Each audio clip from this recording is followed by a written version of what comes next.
Primeiro, quero agradecer a honra, o privilégio de estar aqui, o Leandro Kim, como diretor aqui, Cláudio, Cláudio como coordenador, agradecer pelo convite. É um prazer estar com os irmãos aqui mesmo. Que Deus possa nos abençoar e nos orientar nesse momento. Vamos fazer uma oração de agradecer a Deus. Senhor Deus, muito obrigado pelo dia de hoje, pelo trabalho que realizamos hoje. E podemos estar agora na tua casa, essa casa aqui de profetas, para poder aprender mais a tua palavra. Te pedimos que o Santo Espírito nos ilumine, nos dê a graça de poder nos conduzir essa palestra com clareza e com coerência, ó Deus, bíblica, coerência com a verdade, e que, ó Deus, todos saímos daqui edificados com a compreensão, ó Deus, mais aprimorada da tua palavra, em especial da forma como devemos ler e interpretar os salmos. Dá-nos a tua graça, ó Deus, em nome de Jesus. Amém. Então, o tema que ficou destinado a mim falar, interpretando o Antigo Testamento, uma leitura cuidadosa dos salmos. Os salmos, de um modo geral, ou melhor, o Antigo Testamento, de um modo geral, é um texto poético. Se você lê narrativa histórica, se você lê as profecias, tudo você vai perceber que há muito de poesia. Parece que isso faz parte da característica da língua hebraica. Só que os salmos, em especial, você vai encontrar muito mais poesia. Porque o salmo, ele é todo poesia. E é uma poesia do povo de Israel que é cantada. Então, para estudar os salmos, a primeira coisa que ele tem que fazer é interpretar os salmos como uma literatura poética. A Bíblia é cheia de literatura. Tem história, tem cartas, tem provérbios, tem os evangelhos, que são uma literatura bem específica, tem livros apocalípticos, tem os proféticos e também tem os poéticos, que possuem uma característica bem específica da poesia. Agora, a poesia hebraica é diferente da poesia que nós, brasileiros, às vezes somos acostumados. Somente aquela que aprende na escola, né? Que sempre tem aquela rimazinha no final. Uma coisa que você não encontra na poesia hebraica, por exemplo, é rima. Isso você não encontra. Se tiver alguma coisa parecida, é só uma coincidência de palavras, mas nada intencional. Isso não faz parte da poesia hebraica.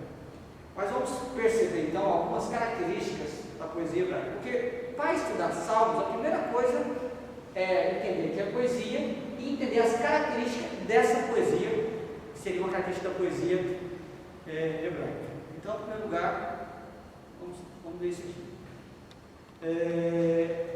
Algumas características. Primeiro, na poesia hebraica há muito símbolo, que é o que? Comparação. Eu deixei aqui como exemplo o Salmo 1, versículo 3 e 4. Nesse texto aqui, há uma comparação. O justo é comparado com uma árvore plantada junto às árvores, que o devido tempo dá o seu fruto. Então, há aqui uma comparação entre o justo e uma árvore que é plantada junto às árvores. O ímpio também é comparado com uma palha que o vento dispersa. Então, você vai encontrar, lendo os salmos, e deve ler com essa percepção. No final da palestra, a gente vai fazer uma aplicação mostrando isso no sermão que eu preguei lá na nossa igreja, lá em Budas Artes. Mas para você estudar a sua edificação, para pregar, você precisa ler com atenção e observar essas características. Por exemplo, quando você for ler, observe quais elementos característicos da poesia hebraica que tem daquele salmo que você está estudando. Há também metáforas, que são as mais frequentes na poesia hebraica. Na verdade, a Bíblia é cheia de metáforas, né? Um exemplo que nós colocamos aqui. Os céus proclamam a glória de Deus e o firmamento anuncia as obras da sua mão. Aqui, a criação ela é personificada como um arauto, como se a criação se levantasse e proclamasse. Então, ele usa aqui uma metáfora colocando a criação como um arauto, alguém que proclama a glória de Deus, o firmamento, anuncia as obras da mão do nosso Deus. Então, um outro item muito característico e que a gente toma cuidado também, que a metáfora tem que ser interpretada como metáfora. Tem que ter esse cuidado na interpretação. E também o uso de opostos. Tá? O Salmo 37,16 vai dizer: melhor é o pouco do justo do que a riqueza dos ímpios. Observe aqui o oposto entre riqueza e pobreza, o justo e o ímpio. Você vê aqui que há essa diferença na interpretação. Uma segunda característica da poesia hebraica é a sua relação de causa e efeito. A gente encontra isso muito também. Tem que tomar cuidado também na hora de interpretar esse texto, para não ficar uma interpretação como se tudo dependesse das nossas obras. Mas há essa relação de causa e efeito. Por exemplo, deleite-se no Senhor e Ele atenderá os desejos do seu coração. Causa, deleite no Senhor. Desejos do seu coração são atendidos, é a causa. Ou melhor, são os efeitos ou o efeito. Agora, outra característica é o uso de acróstico e aliteração. O exemplo mais claro é o Salmo 119. Quem tem a Bíblia atualizada talvez não vai perceber isso. Na Bíblia hebraica isso é claro, mas também há uma Bíblia corrigida. Minha esposa tem essa Bíblia. Não sei se todas as edições são assim. Também na que a minha esposa tem assim. Mesmo em português, eles colocaram do lado, transliterado em português, as letras do alfabeto hebraico. O que é o acróstico? Cada estrofe, ela começa com o alfabeto e todas os versículos ou todas as frases também seguem o alfabeto. Se começa com aleph, aí cada frase daquele parágrafo vai começar com aleph. Então, quando você olha na Bíblia hebraica, fica até bonito de se ver, né? Na nossa Bíblia a gente não consegue perceber isso, mas quando você olha lá, depois você pode ver isso na biblioteca, você vai ver que fica bonito de se ver. E é interessante o Salmo 119, porque o Salmo 119 fala da palavra, né? Ele exalta a palavra e ele faz questão de mostrar a importância da palavra, mostrando todo o alfabeto da língua hebraica. Há também a acróstica da língua portuguesa, mas com a característica um pouco diferente. Tá? Agora, essas coisas são bem pertinentes, estão presentes, deve prestar atenção quando você for interpretar, mas algo que tem muito mesmo na poesia hebraica é o paralelismo. Sempre envolve o paralelismo. O paralelismo, ele está, lógico, na poesia hebraica, mas você vai encontrar muito disso nos livros proféticos. Você vai encontrar muito em quase todo o Antigo Testamento. Então, o paralelismo é uma característica não só da poesia, mas da língua hebraica, mas na poesia em especial. E segundo os estudiosos, eles classificaram o paralelismo em 3 categorias. O primeiro, que eu coloquei aqui, né, é o sinonímico, tá, que consiste em expressar 2 vezes a mesma ideia com palavras diferentes. Talvez esse seja o mais conhecido e o mais fácil também de observar. Tá? Um exemplo aqui do Salmo 113, versículo 7, ele diz: levanta do pó necessitado e ergue do lixo o pobre. Tá? Na versão que da NVI. Então você observa que está dizendo a mesma coisa, mas usando uma palavra diferente. Qual que é a ideia? ênfase. Tá? Essa é a ideia do paralelismo, dá uma ênfase naquilo que ele está falando. Você repete a mesma ideia com palavras diferentes, então dá ênfase, deixar claro a memória também quando você está lendo, o seu entendimento, a sua reflexão. Há também o paralelismo antitético. Ele é formado pela oposição ou pelo contraste entre 2 ideias ou imagens poéticas. Observe que é o contrário do outro. O outro são são a mesma ideia, palavras diferentes. E aqui é uma oposição ou contraste de duas ideias. Por exemplo, Salmo 37, versículo 21, vai dizer o seguinte: os ímpios tomam emprestado e não devolvem, mas os justos dão com generosidade. Cuidado para emprestar dinheiro para ímpio, né? E o texto diz aqui que há essa oposição. Enquanto o ímpio ele toma emprestado e devolve, o contrário é que o justo, enquanto o ímpio toma emprestado e não devolve, o justo ele dá com generosidade. Então há aqui esse contraste, e você vai perceber muito isso nas suas leituras. Tá bom? E em terceiro lugar, temos o sintético ou progressivo, que se refere a um desenvolvimento do pensamento, no qual o segundo verso acrescenta ideias ao primeiro. Então, o segundo verso é como se fosse ampliar aquilo que já foi colocado no primeiro verso.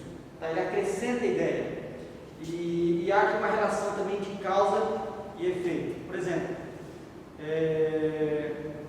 eu coloquei errado aqui no meu Salmo 19, é o Salmo primeiro, tá?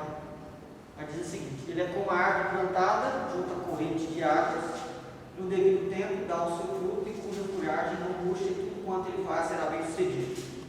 Você vê aqui que há uma progressão, por isso que ele é sintético ou progressivo. Olha a progressão: plantar, dar fruto, não murchar e ter uma colheita bem sucedida. Há uma progressão da ideia, tá? Então, você vai perceber isso também nos Salmos.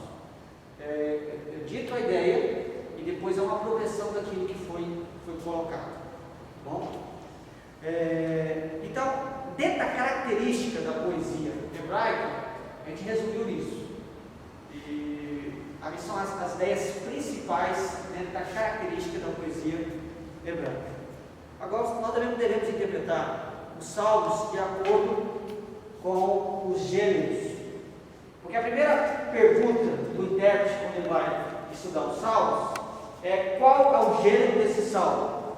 Do que esse salmo se trata? Do que eles tratam? E os gêneros são agrupados, via de regra, em 7 categorias diferentes. Essas categorias elas são muito importantes para quando você for, por exemplo, você vai pregar na sua igreja. Se você conhece as categorias dos salmos, fica mais fácil de você identificar o que você vai pregar. Pelas categorias, fica mais fácil você visualizar, porque você, como pastor, sabe a necessidade da igreja, então fica mais fácil você visualizar aonde você vai estudar, aonde você vai pesquisar. E também para a sua vida devocional. Às vezes você está passando por uma dificuldade, uma necessidade. E os Salmos é o livro da Bíblia mais lido pelo povo, pelos cristãos em geral. E é interessante que não é o mais fácil da Bíblia. Parece que é, mas não é. Mas ele é o mais lido, porque ele mexe com as nossas emoções. Ele trabalha com as questões que nós enfrentamos, seja questões de alegria, de tristeza. Então ele mexe com a gente. E por isso que nós gostamos tanto de ler, e o povo no geral gosta de ler. Agora, o problema é que às vezes a gente não tem essa percepção de identificar os gêneros.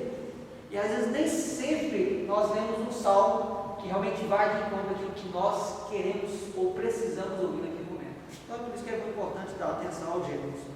Então, alguns salmos, o primeiro gênero que eu coloquei aqui é o salmo da lamentação. As lamentações perfazem o maior grupo de salmos no saltério. São mais de 60. Inclusive as lamentações individuais e coletivas. E aqui tem a lista dos salmos. Então aqueles salmos que falam do sofrimento, das dificuldades, da dor. Então eles estão agrupados aqui. Então você já tem aqui uma lista de alguns salmos de lamentações. Há também os salmos de ações de graça. eram usados para expressar pensamentos e sentimentos de gratidão.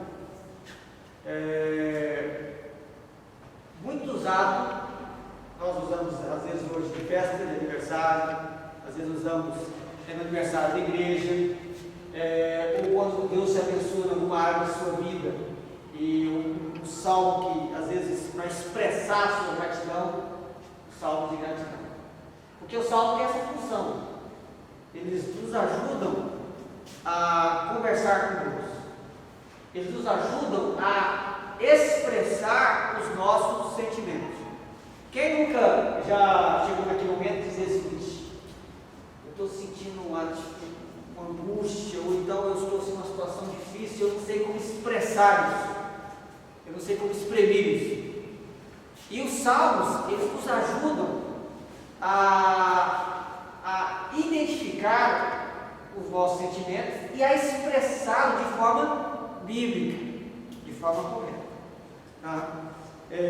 Temos também os salmos de louvor, citaríamos de louvor a Deus por causa do que Ele é, do que Ele fez e fará.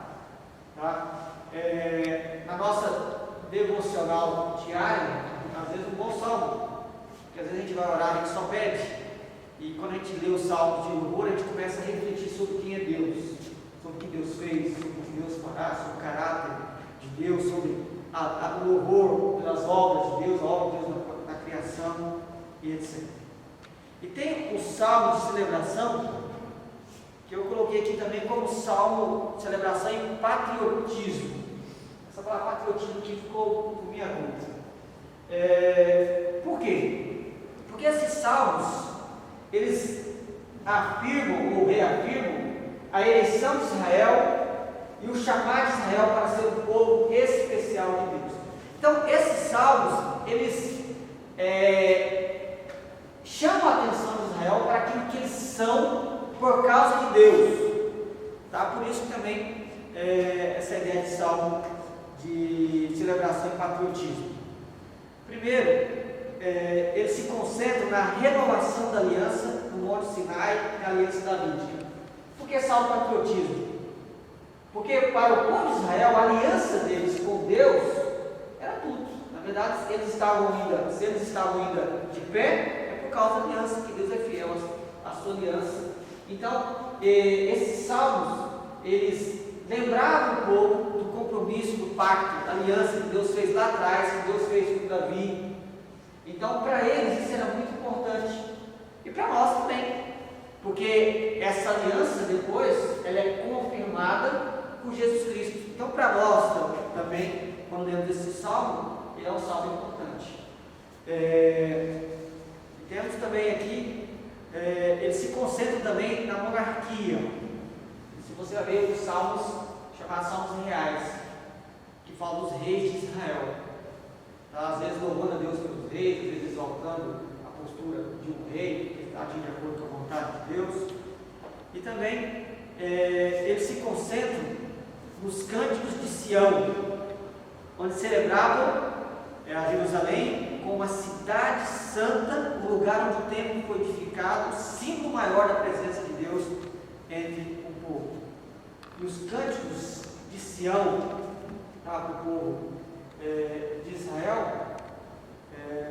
somente pelo fato de que eles estavam, muitos desses salmos foram organizados, o saltério foi organizado quando eles estavam voltando do exílio da Babilônia.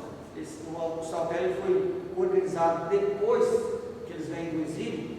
Então, esses cânticos de Sião, para eles, eram salmos que traziam à memória aquilo que Deus fez lá no passado, porque Deus se fazia presente em Jerusalém através do templo.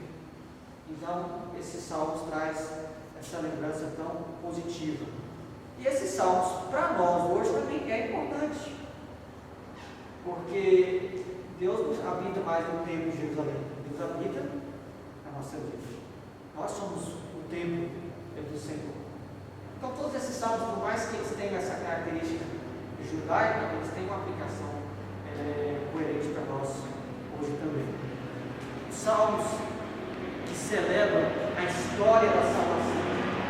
O foco está na história da obra da salvação de Deus entre o povo de Israel, principalmente a libertação do Egito e a criação deles como uma nação.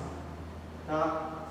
Então, esse salmo, eles celebram a história da salvação de Israel. Quando você lê o salmo, você percebe muito isso, quando você estuda. E você percebe como é recontado a história da libertação do povo do Egito. Porque esse é o episódio mais importante do povo judeu. A libertação deles do Egito, que foi como um forte, diz a Bíblia. Então esses salmos celebram essa história tão importante na vida do povo. E para nós hoje também é importante. Nós não fomos libertos do Egito como eles foram, mas fomos libertos do pecado. Porque há uma relação entre esses episódios. Aquele episódio da libertação do Egito, ele apontava uma libertação muito maior, que a libertação do pecado através de Jesus Cristo. E aos salmos de sabedoria, eles equivalem ao livro de Provérbios, no que diz respeito à celebração da sabedoria. Interessante ler junto com o livro de Provérbios, tá? Então tem aqui algumas relações desses salmos também. Então, esse salmo de sabedoria, é interessante você fazer uma comparação com o livro de Provérbios e ver as ideias práticas do nosso dia a dia para a nossa comunhão e adoração a Deus. E os salmos de confiança, que focalizam no fato de que podemos confiar em Deus mesmo em tempo de desespero. Então, esses salmos, identificar o gênero dos salmos, facilita muito o nosso estudo, o nosso aprendizado, o nosso crescimento, a nossa edificação quando nós vamos estudar a palavra de Deus. Porque você vai além daqueles salmos específicos que você deseja estudar diante da situação que você está precisando, que você está passando. Agora, o contexto histórico dos salmos. Aqui talvez seja a parte mais difícil para se interpretar um salmo, porque a maioria dos salmos é praticamente impossível situá-los no contexto histórico. É muito difícil, na maioria dos salmos, você situá-los no contexto histórico. E como disse Bruce White, um salmo pode ser lido em múltiplos contextos históricos, dada a natureza crescente do campo das Escrituras. Por que ele está dizendo isso?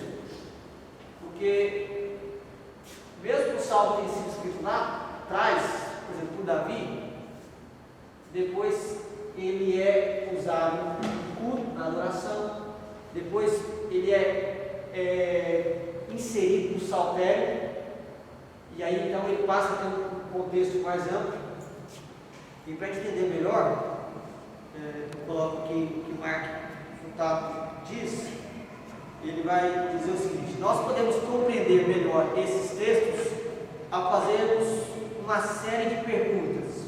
Primeira pergunta: o que o salmo significa no contexto do poeta original? Não é possível identificar o contexto. O que o salmo significa no contexto dos editores que finalizaram o formato e o conteúdo da Bíblia hebraica na comunidade pós-exílica? Nós vamos ver isso mais à frente, porque os salmos foram agrupados e eles estão numa ordem. Por que estão naquela ordem? Qual o significado deles estarem naquela ordem? E o que o salmo significa no contexto dos autores do Novo Testamento? Se nós interpretarmos o salmo ou qualquer texto da Bíblia só no contexto do texto em si, sem conseguir caminhar para o Antigo Testamento, aí você está interpretando o texto como qualquer judeu. Precisa caminhar um pouco mais, chegar até o Novo Testamento, para que a gente possa ter uma visão cristocêntrica da Bíblia, nesse caso aqui dos Salmos. Então, analisando cada uma dessas perguntas aqui.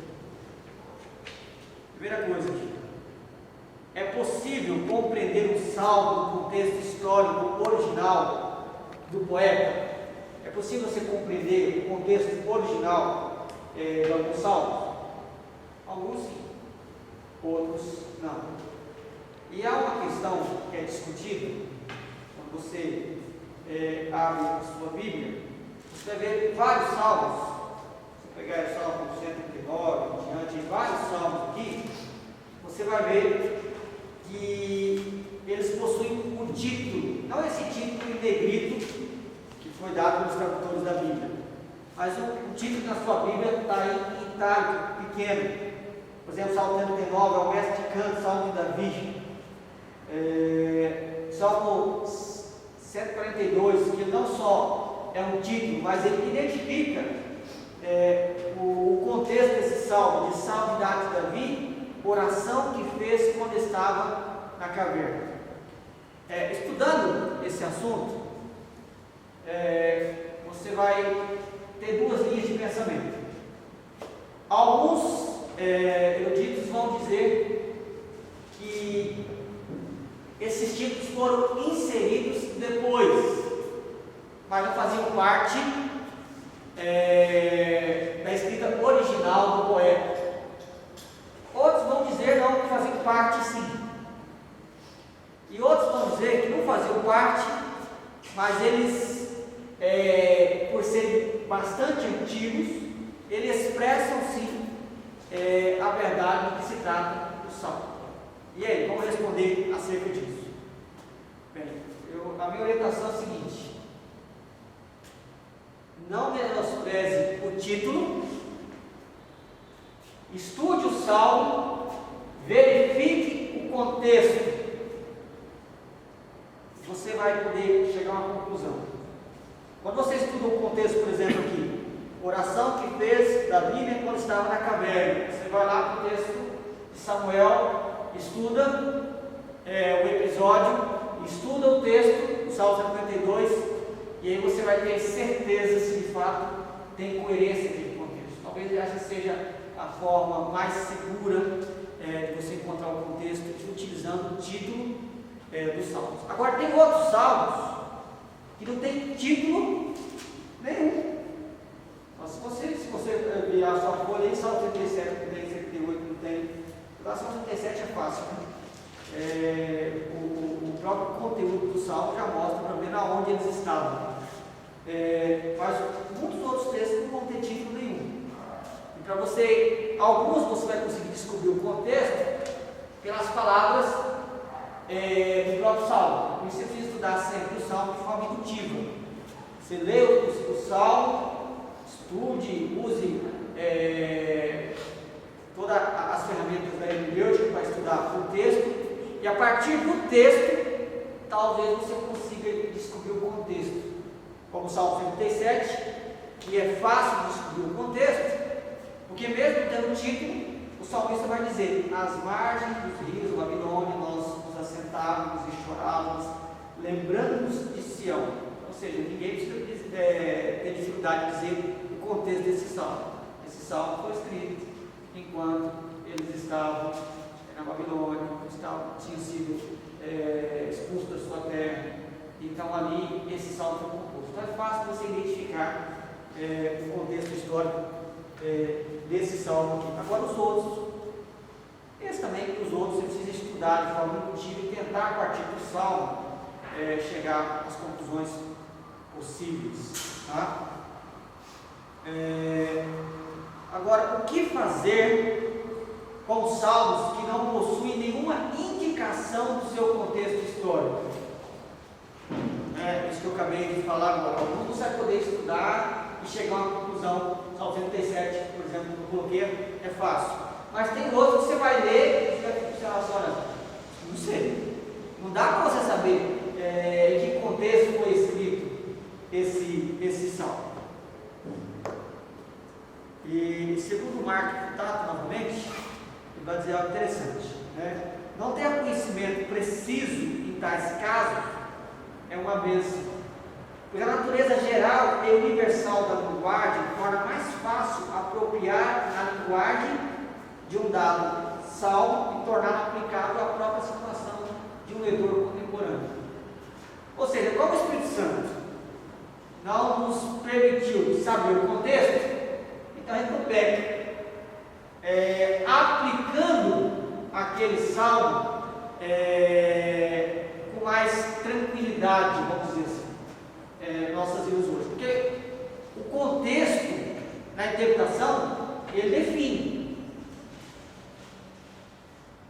Qualquer livro da Bíblia, os livros históricos, as cartas, se você não identificar o contexto, a sua interpretação vai provavelmente estar errada. Provavelmente você vai falar besteira se você não identificar o contexto. O contexto é muito importante você identificar, você estudar a Bíblia. Agora, aqueles salmos que não dá para você identificar o contexto, você já não tem essa obrigação que você dá para identificar. Então, eles se tornam uma linguagem mais apropriada e se torna mais fácil você aplicá-la na sua vida ou no leitor contemporâneo. Aí ele cita lá o Phillips, e vai dizer o seguinte: se nós soubéssemos o que era o espinho de Paulo, e se não sofrêssemos daquele mesmo problema, estaríamos inclinados a desconsiderar a experiência de Paulo como não aplicável às nossas próprias vidas. O espinho na carne de Paulo se torna uma metáfora para todas aquelas situações na vida que nos mantém humildes. E eu acho muito interessante essa relação que o Filipe faz, porque imagino que já não teriam feito se soubessem qual era o espinho na carne de Paulo. Primeiro, o cara que tivesse aquele espinho ia ser complicado para ele. E quem não tivesse ia se achar mais santo que Paulo. Mas ninguém sabe. Mas Paulo tinha. E nós também temos. E Deus permite esses espinhos para nos fazer humildes, como era o caso de Paulo. Então você observa que mesmo não sabendo o contexto, se torna aplicável. Então, o contexto é importantíssimo. Mas se eu não consigo identificá-lo em alguns salmos, isso não me impede de trazer uma mensagem relevante, abençoadora, fiel para a igreja, para as pessoas que estão nos ouvindo. Agora, olhando com atenção o contexto dos editores do livro dos Salmos, é uma coisa que particularmente eu achei muito interessante no estudo.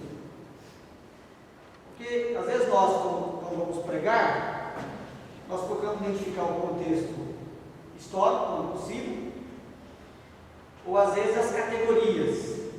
Mas às vezes nós não damos muita importância ao contexto dos editores do livro dos Salmos. Ou seja, por que esses salmos estão onde estão? É um trabalho um pouco difícil, mas recompensador quando nós temos condições de entender e de relacionar aquele salmo dentro do contexto dos editores do salmo. Por exemplo, você pega, por exemplo, o Salmo 90. Você pode até abrir, se você quiser, na sua Bíblia, ou você vai acompanhar aqui, eu vou mostrar alguns versículos aqui. O Salmo 90 é escrito por Moisés. E Moisés talvez seja o escritor mais antigo de todo o saltério, no sentido de que o salmo dele é o mais antigo de todos os salmos do saltério. É o salmo que Moisés escreveu. E a pergunta é: por que ele está depois do Salmo 89?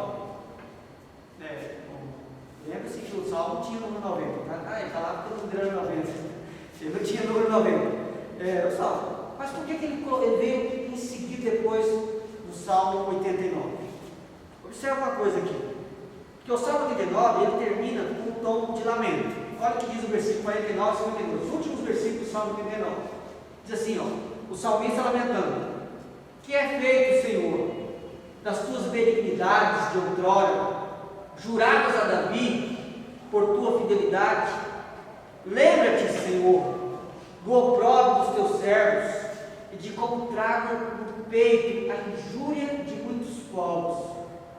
com que, Senhor, os teus inimigos têm vilipendiado, sim, vilipendiados, passo pelo digo. Bendito seja o Senhor para sempre, amém e amém. Então você percebe que é um grande lamento do salmista aqui. Que é feito, Senhor, das tuas benignidades de outrora, juradas a Davi por fidelidade. Ele está meio sem esperança.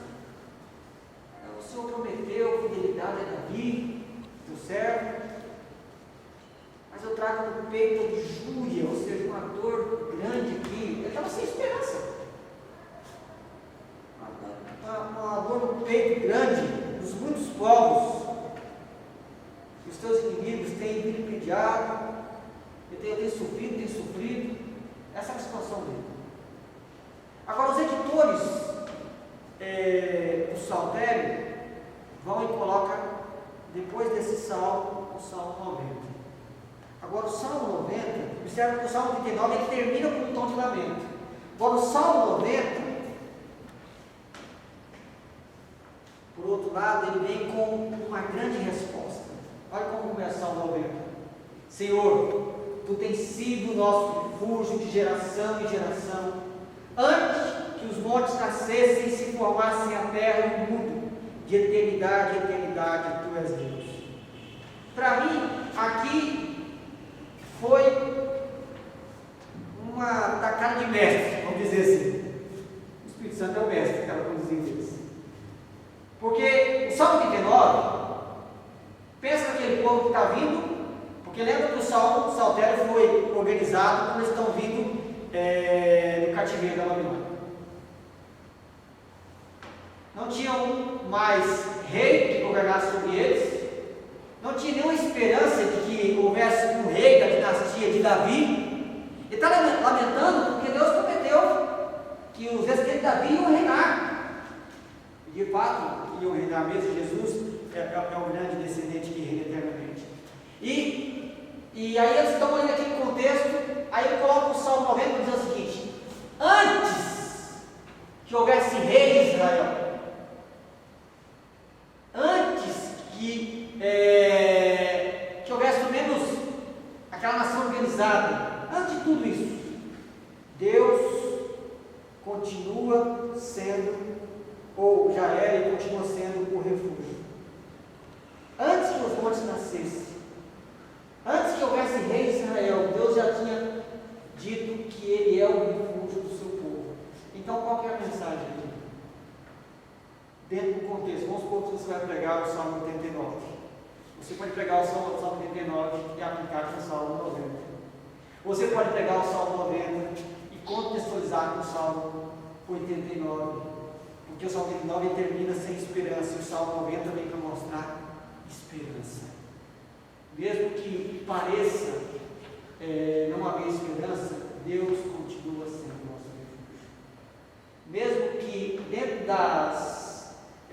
do contexto humano as coisas parecem estar fora de lugar, estamos sem rei, as coisas estão difíceis, aí vem a mensagem: Deus continua sendo nosso refúgio de geração em geração. Então essa é a mensagem.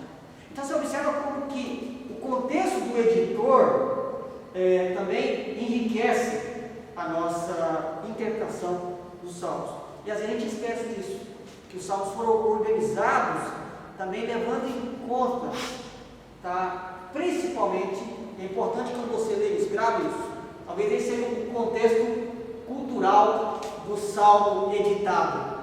O contexto cultural é o povo que estava vindo do cativeiro babilônico. Então, esse salmo foi organizado dessa forma. Por isso que ele começa, o Salmo primeiro começa dizendo que bem-aventurado é aquele que manda o caminho e nosso prazer está na lei do Senhor. Por quê? Por que aquele povo precisava aprender quem estava vindo do cativeiro babilônico? Que eles foram para o cativeiro porque eles obedeceram a lei do Senhor. E quem obedece a lei, ele é plantado como uma árvore, como de água, como ao seu fruto, tudo quanto ele fizer vai prosperar. E o que eles precisavam ouvir era isso, porque eles não estavam sem esperança, sem terra, estavam no cativeiro. E aí você vai depois pesquisando, estudando, e você vai entendendo melhor essa estrutura que é muito belíssima e muito interessante. Outra coisa é interpretando os salmos no contexto redentor. Jesus reconheceu que os salmos falavam dele. Se você lembrar disso, ele vai dizer lá em Números 24, 34, que os salmos também falavam dele. Então, você precisa estudar o salmo dentro dessa perspectiva cristocêntrica também. Então, observe que há um passo a mais no nosso estudo. Há salmos que são reconhecidamente messiânicos, a gente sabe isso. Tem alguns salmos que claramente você estuda ele, você sabe que aquele salmo ele fala de Jesus, ou ele aponta para Jesus. Agora, e aqueles salmos que não são claramente messiânicos? Há salmos que não são claramente messiânicos, mas você consegue identificar elementos fáceis. Por exemplo, o Senhor é meu pastor, Salmo 23. Esse salmo é fácil, porque quem que é o pastor, o grande pastor das ovelhas, no Evangelho de João? Jesus. Então é fácil você fazer essa relação. Outros não são tão fáceis assim. Uma dica para pesquisar e para estudar, aquele livro do Ryan Chappell, Pregação Cristocêntrica, que vocês devem estar estudando aqui no seminário, e o do Sidney Greidan, acho que essa é a palavra correta, que também fala pregando Cristo a partir do Antigo Testamento. Esse livro é fundamental. Os dois, na verdade, são muito bons. E o do Pregação Cristocêntrica, na primeira vez que eu li ele, eu não dei tanta importância nessa parte. Aí quando eu fui ler o Pregando Cristo a partir do Antigo Testamento, aí eu voltei lá de novo para poder dar uma olhada nessa parte. Aí eu vi que tinha muita coisa rica. Então é um livro que tem que ser de cabeceira, para quem quer pregar uma mensagem centrada em Cristo. E ele dá muita dica interessante ali, e que dá, na verdade, para aplicar em toda a Bíblia, inclusive nos Salmos. Mas eu selecionei uma dica que ele dá, que eu acho que era muito útil para interpretar o Salmo. Toda dica é importante, mas eu poderia colocar tudo que dá tempo. Mas eu fiz questão de colocar uma que são perguntas chaves que para o Salmo, no contexto do Salmo, eu acho que é muito importante para entender o contexto redentor. Então o pregador deve fazer a seguinte pergunta: o que esse texto reflete quanto à natureza de Deus que estabelece o ministério de Cristo? Ou a natureza humana que necessita do ministério de Cristo. Então você observa que os salmos, eles falam muito de Deus com exemplo do homem. De Deus, quando fala Deus como Criador, Deus orando, pedindo ajuda de Deus. Ou então, no salmo, você lê muito eles falando: Senhor, tu és Deus justo, misericordioso, bondoso, etc. E do homem também. Às vezes salmo de confissões, salmo de lamento. Então o salmo tem muito isso. E a pergunta é: o que esse salmo reflete quanto à natureza de Deus que estabelece o ministério de Cristo? Ou seja, os salmos que falam que Deus é santo, por exemplo. Porque Deus é santo, nós só podemos nos relacionar com esse Deus santo através de Cristo. Então, a natureza santa de Deus exige a obra de Cristo, porque nós não podemos relacionar com Deus santo se não for através de Cristo. O salmo fala muito de que Deus é misericordioso, porque a sua misericórdia dura para sempre. Lembra? Porque a sua misericórdia dura para sempre. A misericórdia de Deus, ela não é destinada a nós fora de Cristo também. Porque a misericórdia não dá aquilo que nós merecemos. Para Deus poder exercer misericórdia conosco, Ele tem que manifestar a sua justiça em Cristo. Então você observa que essas perguntas, elas ajudam e muito você identificar o contexto redentor. Porque você não pode estudar o texto da Bíblia, no Antigo Testamento, e não levá-lo até Cristo. Porque senão você vai estudar como qualquer judeu. E, o que é pior, você não vai cumprir o propósito como pregador. E aí, às vezes você vai estimular os seus crentes a serem pessoas que confiam em si mesmas e que não veem tanta necessidade desse algo de Cristo. Só que para nós cristãos, algo de Cristo é tudo.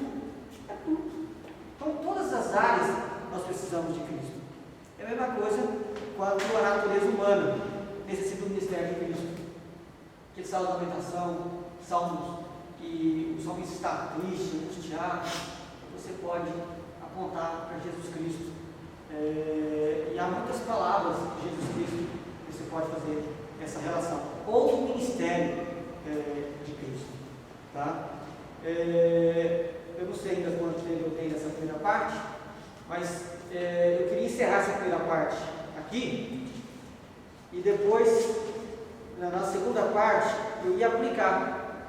Aí na segunda parte a gente vai fazer o seguinte: eu trouxe um sermão que eu preguei na igreja, e eu peguei e usei todos esses métodos, essa hermenêutica que eu passei para vocês aqui agora. Então a ideia é mostrar, depois vocês vão abrir a Bíblia aqui para acompanhar junto, tá? Aquilo que a gente estudou e precisa aplicar. Eu fiz isso também, de propósito, é o seguinte: às vezes está no seminário, a gente ouve muita coisa, a gente acha que isso aí não é tudo isso não, ou seja, não dá para aplicar tudo isso, o professor está viajando, mas aquilo que a gente estuda tem que ser aplicado. Eu sou pastor, eu me formei em 2004, eu estou na igreja desde 2000, como o Cláudio colocou, mas é porque eu estava desde seminarista, plantei a igreja lá, etc. Mas eu também fui seminarista e às vezes também eu tinha esses pensamentos. E depois do ministério, nem sempre eu apliquei, mas depois eu fui percebendo que dá mais trabalho, mas a igreja certamente vai ser muito mais abençoada e nós vamos crescer muito mais se nós nos esforçarmos para aplicar isso semanalmente. No primeiro, segundo mês vai ser terrível, mas depois aqui vai começar a se tornar mais fácil, mais prático. Você vai ter mais habilidade, e aí depois de 6 meses você está indo bem. É isso que você vai ser bênção no seu ministério. Amém? Então depois a gente, na segunda parte, a gente mostra como aplica isso na prática. Deus abençoe.